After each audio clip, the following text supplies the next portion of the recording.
What is up, guys? Today in this video I'm going to be showing you 10 plus quick tips that you can start implementing today to get better at the game of Rainbow Six Siege. Most of these tips are going to be aimed at beginners or intermediate level players, but there's something in this video for everyone. Every player, every playstyle, every rank can take something out of this video, I guarantee it. So before we begin, make sure you guys like the video if you like it, subscribe, comment, all that good stuff. Comment a tip that you find to be helpful and that helps you improve at the game, because that's what we're all here for. We're all here to help each other. I think these tips are going to be very helpful for a lot of you guys, a lot of you newer players getting in here. A free weekend just ended, so I know there's a lot of new players going into the game. So let's get started with tip number 1. First tip is that you can see people defusing the diffuser with IQ's gadget. Yes, I know, this one's, a lot of people know this one, but it's still good to know, just in case.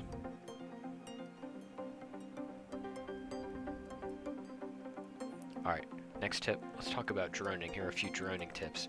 When you're droning in the site, especially if you're solo queuing, don't just throw your drone away right away. You see here, I'm watching the Sophia jump her drone right into a fucking mute jammer. That's ridiculous. You can't be doing that, and my drone is safe in spawn. Save your drones. Drones are so important for the attacking team, it's not even funny. They can be used in so many different ways, which we're going to get into in a second here. But now you see the round started, and I've got 2 drones. My teammates are at a drone disadvantage. The drone economy is very important in Siege, especially for attackers. One thing that you can do with your drone in the prep phase, instead of driving it right into sight and getting it destroyed, is setting up a cutoff drone. This is a drone that you can place into the map to immediately establish map control right off the bat. You see here, I'm putting a drone into the Oregon dining area here to watch a cutoff from the bottom of white stairs and top freezer stairs rotation. This is so that we can immediately get map control into small tower without having to worry about anything. You just have one of your randos, have one of your players sit on that camera, and boom, you can just walk right into small tower. You don't even have to drone out. That's immediate map control in less than 30 seconds of the round. That's huge. That's massive for roam clearing. That's massive for map control. That's area control. That's massive for the attacking team. Another thing you can do with your drone is to set up flank drones in the middle of the prep phase. You want to set up flank drones in areas where you know you're going to be pushing and where where a defender is likely to flank from. You see here, I'm setting up this flank drone at the bottom of square skylight, so that you can watch any defenders that may be coming up blue or might be coming from open area, archives, anywhere from when attacking the CO objective on bank. Another quick tip is barbed wire placement. A lot of lower elo players, get this tip, or get this concept incorrectly. This is bad barbed wire. This is what you're not supposed to do. Attackers can punch it right away, can destroy it immediately without giving up any information. Place barbed wire more like this. This still isn't perfect, but it's better than that. This is a good starting point. This way, attackers have to either get in the way of the door so that you can shoot them, or they have to expose themselves a lot more to get rid of the barbed wire. And you have to get rid of the barbed wire to push in, because obviously if they push in without getting it, then that's a free kill. Placing barb on stairs like this is also way more important, like in the top or bottom of landings. That way it's easy to pre-fire off that intel. It gives you a lot more intelligence for free. Another quick tip is placement of Wamai magnets. This is another one I see a lot of lower elo players get wrong. You see here, I'm playing Wamai, we're in bank, we're bottom.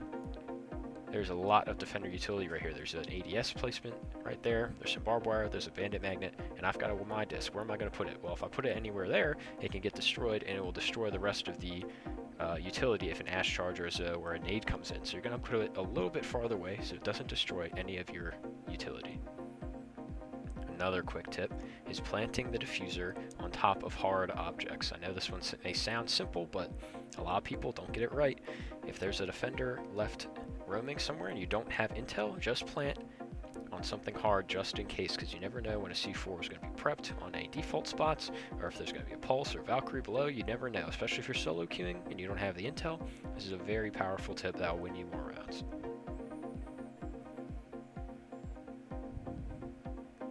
Next tip is shield placement. This is another one that a lot of people get wrong. This is a bad shield. This shield is too predictable. to peek over. It doesn't allow you to play off it the best way. This is a much better shield. You're back farther, you're able to peek off of more angles. You don't want to be putting shields right up onto walls.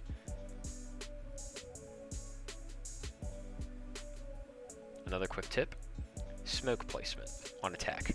You don't want to be smoking yourself off. If I were to smoke off right in front of me, this is another thing a lot of players do wrong. This would be giving us a lot more intel of what I'm doing here than rather if I were to smoke right in the double doorway. I'm smoking off the enemy. You don't smoke off yourself, you smoke off the enemy. This way somebody has to push through that smoke. Whoever's watching you while you're planting can get 2 free kills.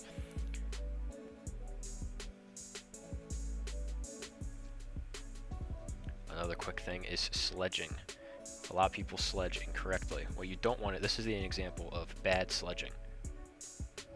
You see here, I'm just making one hole and then peeking it immediately. This is what you don't want to do. This is a good way to get refried immediately.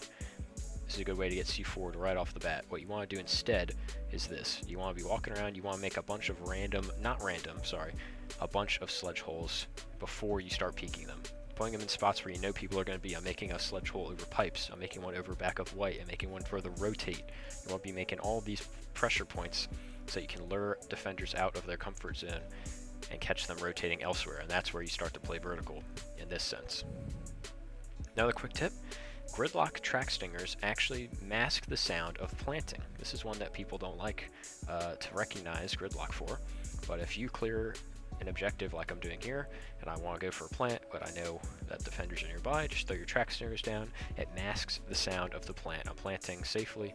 They probably wouldn't even hear that if there was a player top red, one into CC, rafters, even con, they would not have heard that. Another thing, when Habanaing, when getting hatches, don't shoot the 4 pellets right away, especially on this site. You want to shoot 2. This is so that if you get impact tricked, you're not wasting more pellets. If you get impact tricked with 2, then you just shoot another 2, and so on and so forth until you get the hatch. Alright, another tip is peeking with flash grenades, or flash bangs. This one is a little more advanced and a little more dangerous, a little more risky, but it is worth it a lot, especially in the higher elo ranks. When you're peeking with flashes, it's good to throw your flash off of a surface where you know that a defender is going to be, and then peeking it right in that split second. I don't do it perfectly in this clip, but it's good enough. It's easier to show than to explain it. Defender's going to look away, and boom. Alright guys, thank you so much for watching for this video. I'm going to leave you off with a cool little spot on Oregon that I found the other day that I've never really seen before. This is really useful for attacking the meeting hall bomb site.